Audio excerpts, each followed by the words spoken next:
Olá, meu nome é Rafael Cardoso, eu sou economista da Ecoval Asset e no vídeo de hoje irei comentar a revisão da nossa expectativa para a política monetária nos Estados Unidos e no Brasil.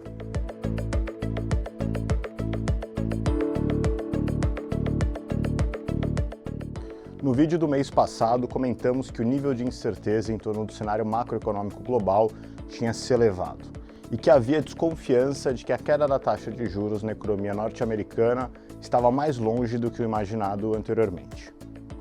O mês de abril trouxe a confirmação deste risco.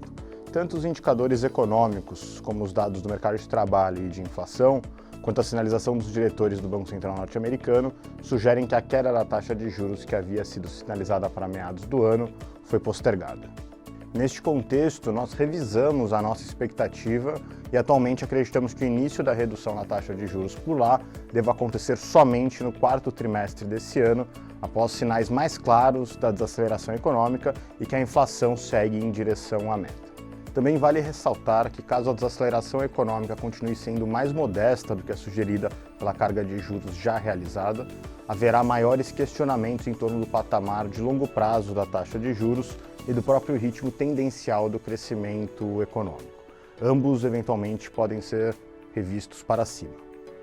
Tais questionamentos, tanto do timing da redução da taxa de juros, quanto do patamar que ela deverá orbitar no longo prazo, elevam o nível de incerteza e têm gerado repercussão importante para demais economias. Para o Brasil, por exemplo, a percepção de que a taxa de juros nos Estados Unidos deverá ficar no patamar atual durante mais tempo e os questionamentos em torno do seu nível de longo prazo levaram à depreciação do real frente ao dólar. Nesse sentido, a inflação de bens importados deverá ser pouco pior do que a gente imaginava anteriormente. Ainda que não haja relação mecânica da política monetária local com a externa, a depreciação do câmbio com impactos inflacionários deve levar à resposta da política monetária. Além disso, os dados de atividade econômica mais fortes no início do ano no Brasil, principalmente do mercado de trabalho, nos levaram a revisar a nossa expectativa para a taxa Selic.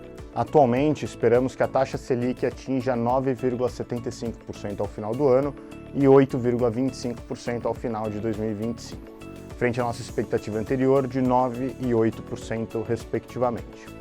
Isto porque acreditamos que o cenário internacional e local deverá levar o Banco Central a agir com maior conservadorismo no curto prazo.